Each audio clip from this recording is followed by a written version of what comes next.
আসসালামু আলাইকুম। সবার আগে বাছাই করা 10টি আন্তর্জাতিক খবর জানিয়ে দেব। প্রথমেই থাকছে শিরোনাম। তবে তার আগে অনুরোধ থাকবে ভিডিওটিতে একটি লাইক দিবেন।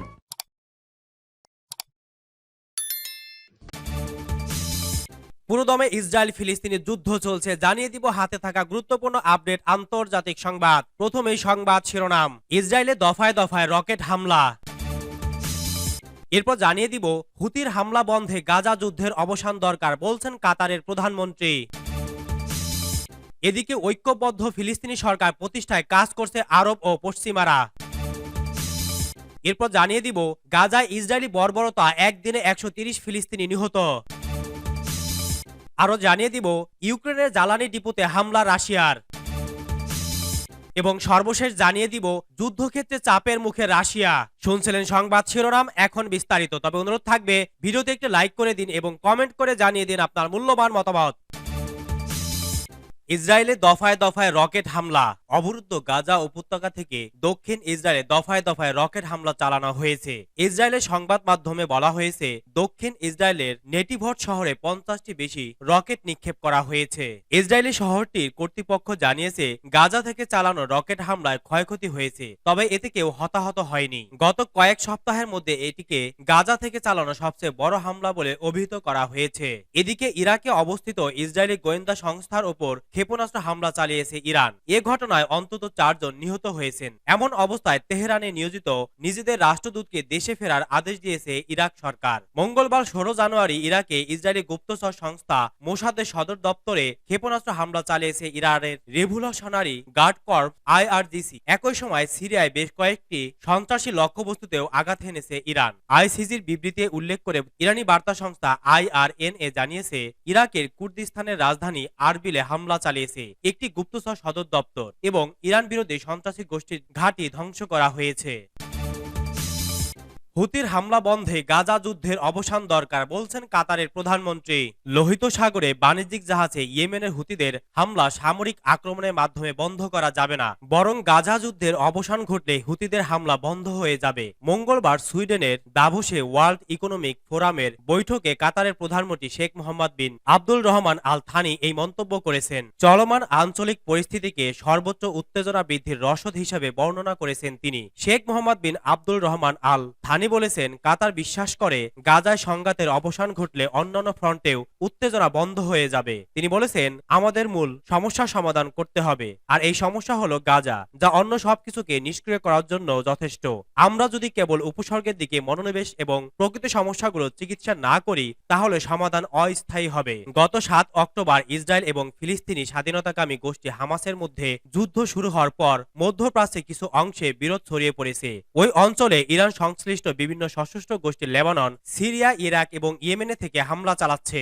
ইসরায়েলে হামলার পাশাপাশি লোহিত সাগরে মার্কিন ও ইসরায়েলি মালিকানাধীন বাণিজ্যিক জাহাজে প্রায় ক্ষেপণাস্ত্র ও ড্রোন হামলা করছে গোষ্ঠীগুলো। ইসরায়েলের সাথে যুদ্ধে ফিলিস্তিনি স্বাধীনতা গোষ্ঠী হামাসের প্রতি সমর্থনের অংশ হিসেবে গত নভেম্বর থেকে লোহিত সাগরে ইসরায়েল ও অন্যান্য পশ্চিমা দেশের জাহাজগুলোকে লক্ষ্যবস্তু করছে ইয়েমেনের ইরান সমর্থিত হুতি বিদ্রোহীরা। তাদের এই হামলায় বিশ্বের অনেক বড় শিপিং কোম্পানি সুয়েজ খাল দিয়ে যাওয়ার পরিবর্তে আফ্রিকার কেপ অফ গুড হোপের আশেপাশে দীর্ঘ এবং অত্যাধিক ব্যয়বহুল রুটে জাহাজ পরিচালনা করছে। বিশ্ব বাণিজ্যের প্রায় 12% পণ্য সামগ্রী লোহিত সাগরের মাধ্যমে পরিবহন করা হয়। গত শুক্রবার মার্কিন ও ব্রিটিশ বাহিনী ইয়েমেনে হুতিদের লক্ষ্যবস্তুতে কয়েক ডজন বিমান ও সমুদ্রপথে হামলা চালিয়েছে। শেখ মোহাম্মদ বলেন, মার্কিন ও ব্রিটিশ হামলা সংঘাতের আরো বৃদ্ধি এবং সম্প্রসারণের একটি উচ্চ ঝুঁকি তৈরি করেছে। তিনি বলেছেন, আমরা সবসময় যে কোনো সামরিক হস্তক্ষেপের চেয়ে কূটনীতিকে প্রাধান্য দেই। ইসরায়েল এবং ফিলিস্তিনি সংকটের একটি কার্যকর এবং টেকসই দ্বিরাষ্ট্র সমাধান ছাড়া আন্তর্জাতিক সম্প্রদায় গাজা পুনর্গঠনে অর্থায়ন করতে রাজি হবে না,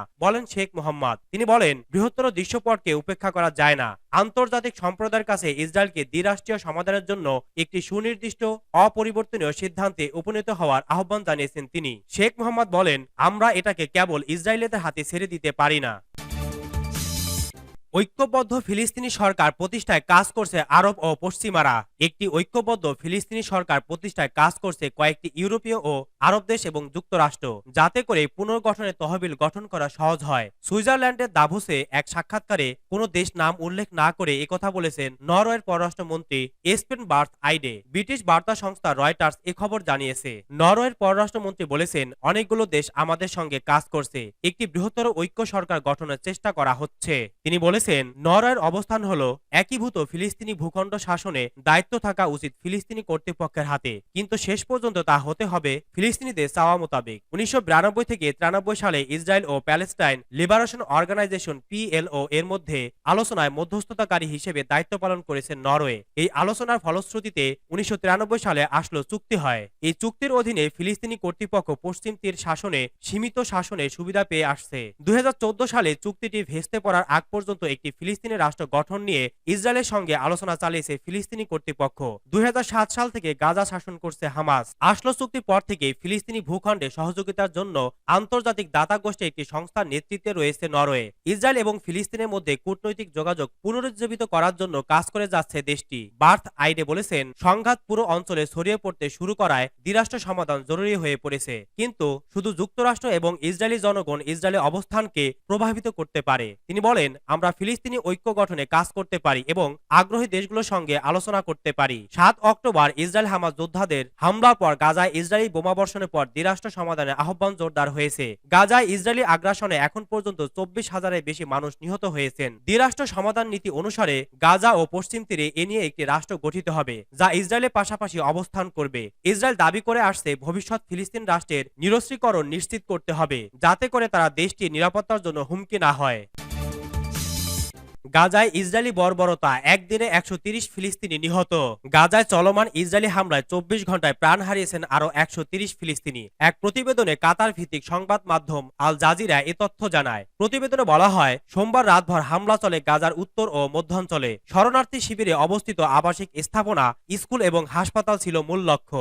এর মধ্যে রাফায় একটি বাড়িতে বিমান হামলা চালানো হলে একই পরিবারে 25 সদস্য নিহত হন। ইসরায়েলি তাণ্ডবে এখন পর্যন্ত গাজায় নিহতের সংখ্যা 24,000 ছাড়িয়েছে। এদিকে গাজায় নিরাপদ এবং নিরবিচ্ছিন্ন ত্রাণ সরবরাহ নিশ্চিতে হামলা বন্ধের আহ্বান জানিয়েছে জাতিসংঘ। ইউক্রেনের জ্বালানি ডিপোতে হামলা রাশিয়ার। ইউক্রেনের আর্টিলারি সিস্টেম ও জ্বালানি ডিপোতে ব্যাপক হামলা চালানোর দাবি করেছে রাশিয়া। সোমবার 15 জানুয়ারি দেশটির প্রতিরক্ষা মন্ত্রণালয় জানায় এ তথ্য। খবর দ্য গার্ডিয়ানের। মস্কোর দাবি, কুপিয়ানস্ক, লিমান ও দোনেৎস্ক সহ বেশ কয়েকটি এলাকায় ইউক্রেনের পাল্টা হামলা প্রতিহত করেছে রুশ সেনারা। পাশাপাশি দেশটির বিমান প্রতিরক্ষা বাহিনী বেশ কয়েকটি মিসাইল ও রকেট ভূপাতিত করেছে বলেও জানায় মস্কো। এদিকে ইউক্রেনের পাল্টা দাবি, রাশিয়ার আকাশ প্রতিরক্ষা ব্যবস্থা, রাডার, বেস স্টেশন সহ বেশ কয়েক গাজায় হামলা চালানো হয়েছে। যদিও দুপক্ষের এই পাল্টাপাল্টি দাবি নিয়ে কোনো মন্তব্য করেনি কেউই। যুদ্ধক্ষেত্রে চাপের মুখে রাশিয়া। আকাশপথে রাশিয়ার লাগাতার হামলার জবাবে ইউক্রেনও পাল্টা হামলা চালিয়ে যাচ্ছে। তবে ইউক্রেন সাধারণত এমন বিচ্ছিন্ন ড্রোন হামলার দায় স্বীকার করছে না। আবার রাশিয়াও বিষয়টি ধামাচাপা দেওয়ার চেষ্টা করায় প্রকৃত চিত্র স্পষ্ট নয়। এবার রাশিয়ার দক্ষিণে ভোরোনেজ শহরে ড্রোন হামলার কারণে শহরের মেয়র জরুরি অবস্থা ঘোষণা করেছেন। সেই হামলায় কয়েকটি ভবন ক্ষতিগ্রস্ত হয়েছে এবং একটি শিশু আহত হয়েছে বলে জানা গেছে। আগুনের কারণে একটি আবাসিক ভবন থেকে বাসিন্দাদের উদ্ধার করা হয়েছে। সোমবার রাতে ইউক্রেন সীমান্তের কাছে ভোরোনেজ অঞ্চলে 5টি ড্রোন ধ্বংস ও 3টি প্রতিহত করা হয়েছে বলে দাবি করেছে রাশিয়ার প্রতিরক্ষা মন্ত্রণালয়। সেই সঙ্গে বেলগোরদ অঞ্চলেও 4টি ড্রোন হামলা নস্যাৎ করা হয়েছে।